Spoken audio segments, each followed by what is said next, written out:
Hello, Adya. Hi. Thanks for having me. There's tears. Come on up nice and close so I can hear you. Okay. Thank you. My name's Tanaya. Yeah. And I came up for asking about guidance and asking about how does one move forward. I, like the woman that spoke yesterday, had a teacher for 18 years. Mm-hmm.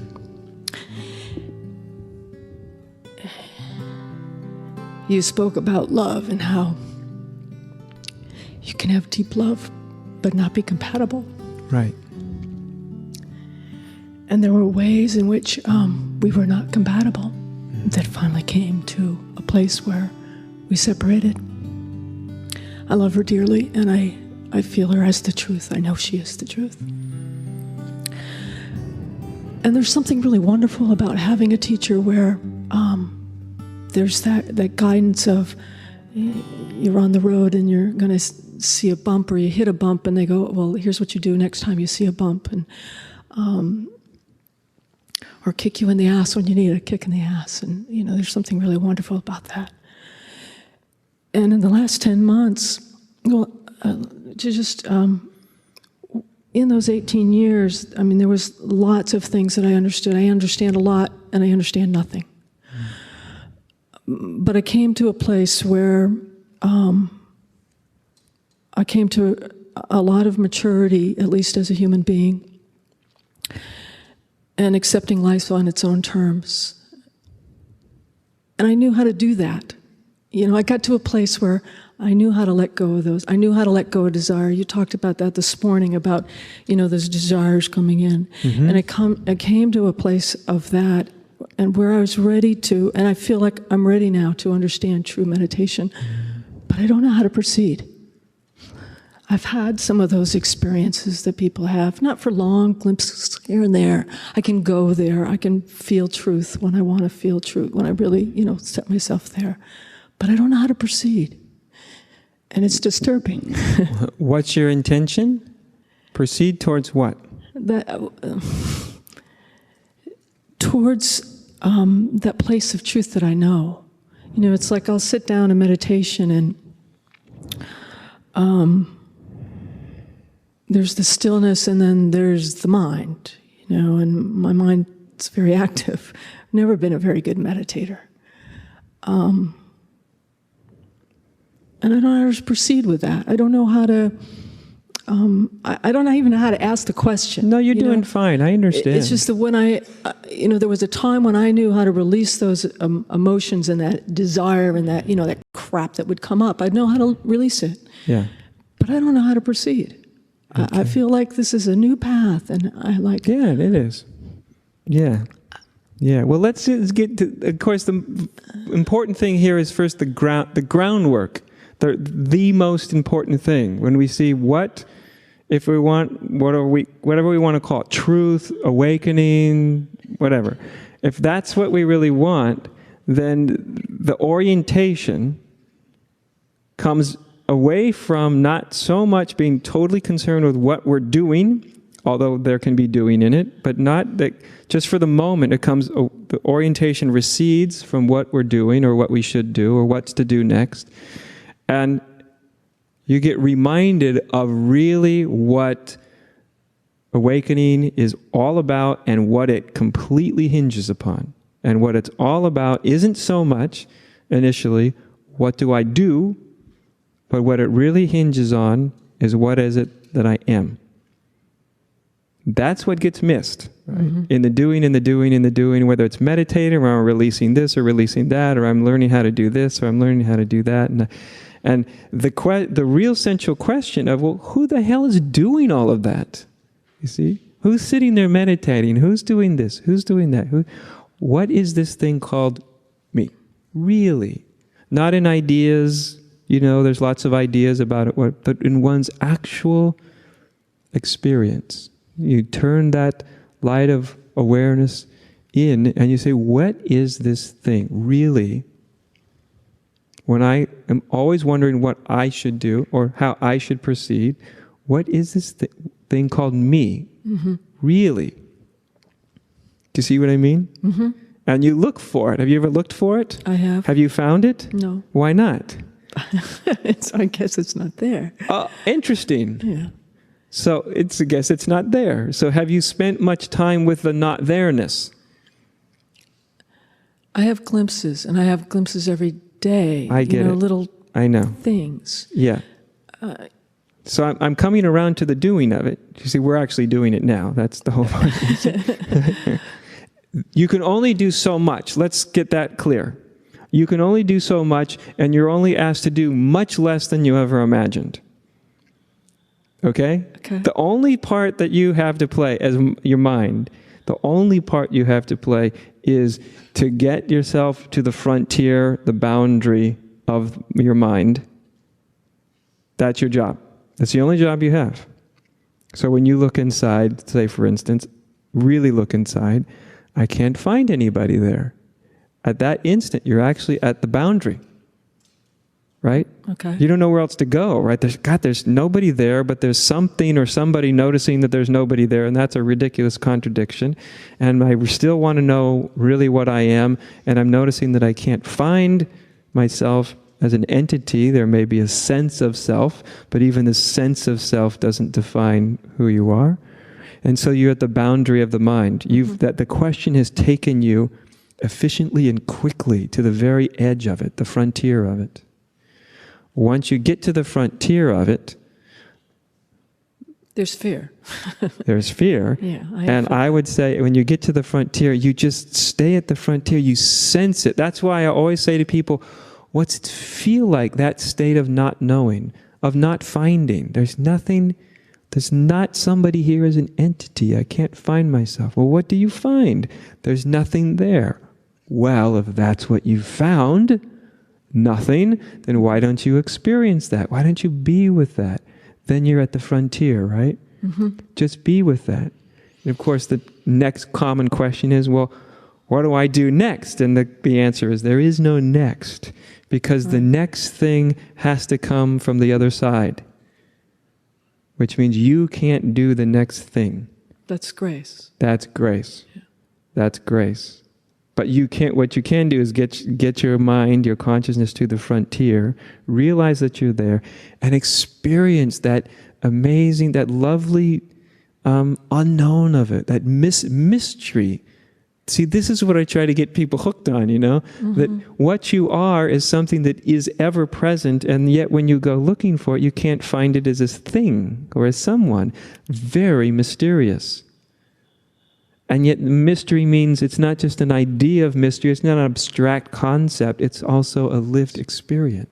Feeling the mystery of you are, or what you are, even though you don't understand it, even though it may not have blossomed. That's the doing. And that's a very, very, very powerful doing. Yeah. And knowing that that's what you can do, and also, just as importantly, is knowing that trying to do more than that is actually just a way of making horizontal movement along the gateless gate. It's not actually penetrating, Just stop there, and you have to be taken. You see? Thank you. Does that make sense? It makes a lot of sense. Yeah, it's very simple. Yeah. That's the difficulty of it, is that it's extraordinarily simple. And it's very arduous for a human being to do something very, very simple with any consistency. And we don't want to stay there. Yeah, we don't want to stay there. We want to have it explained. We want to go back to theorizing. We want to read what everybody wrote on the gateless gate when they got there. Right. All the theories of how to get beyond it and everything. There's a great tendency to want to go into complexity, isn't there? And that's natural. Right. So when you recognize that, it's just natural. That's what human beings do when they meet the unknown. They go into complexity and explanations and make horizontal movement along the frontier of the mind. But recognizing that is very powerful, because then you realize, because you've been through it, you've done it, and you go, I've done that. I've gone through the complexity. I've looked for explanations. I've looked for teachings to make it all make sense. Yeah. I've been through there. I've done it. It's over. Yeah. It's got me here. Great. Bow to what's got you there. Thank it. And be there. And just be there. Wait till the fear comes up, and then Yeah, the fear comes up. Come up. Fine, then you see what you've been running from for decades, Right. right? Right. I've been managing my inner state because I don't want to feel that. Yeah. That insecurity, the unknown, the uncertainty, and the fear that it creates, right? Yeah. And you realize, holy smokes, 90% of my spiritual path has actually been a way to modulate that experience, to make sure I don't have to deal with it. That's what it feels like. You get it? Yeah, And then you make the mistake of coming to me. And I go, oh, no. No, this is not about modulating. That's where you belonged all along. That was your doorway. They didn't tell you that, and you never expected it, because we think the doorway to heaven to be nicely garnished, just beautifully painted.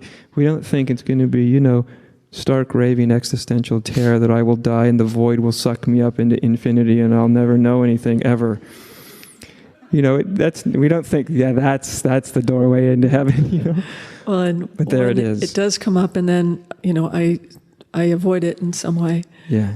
And then it's like, oh, come back. I want to try again. I And know. it doesn't come back. It doesn't You come back come back in its own time. when you least expect it. Right. Yeah. All it needs is a good yes. People say yes to what? Yes to whatever the fear threatens you with. I'll die. Yes. Today, I'm willing. In fact, let's get it over with. Go ahead, void, swallowing me up, kill me, stop my heart, do whatever you want to do. I've had it. I'm done running. I'm tired. Yes. That's all it takes. Just a simple yes. Not a courageous Arnold Schwarzenegger, yes.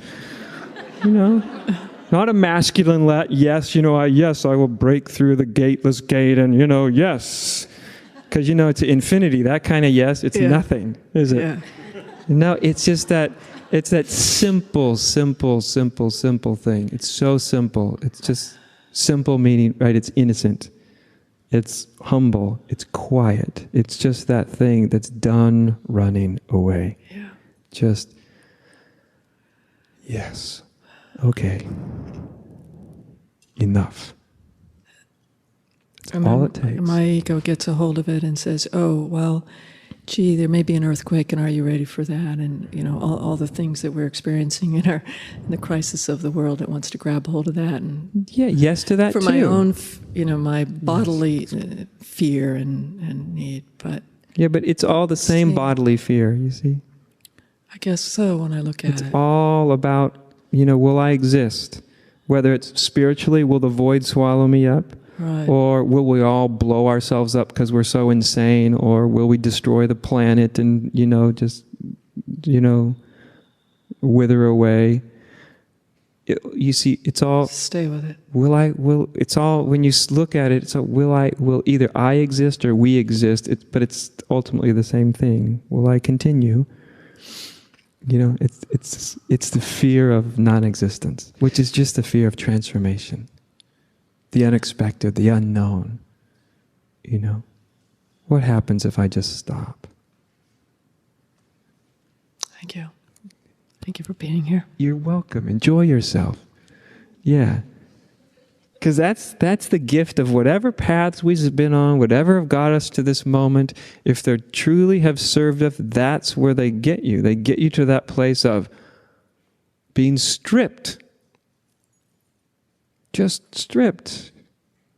I can't believe in another path anymore. I just can't do it.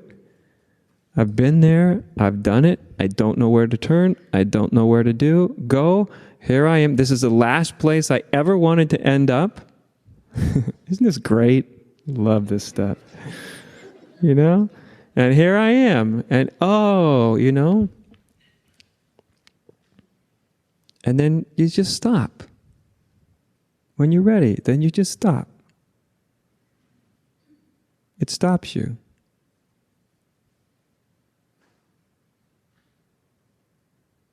And you feel it.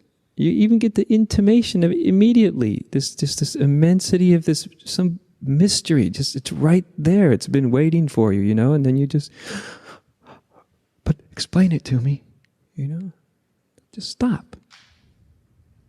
It'll catch up. Yeah.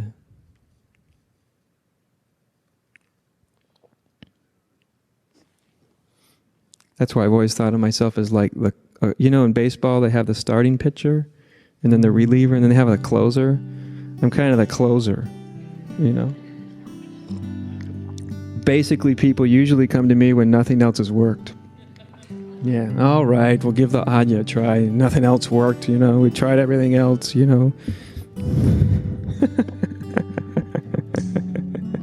That's okay, we all have our part to play, don't we?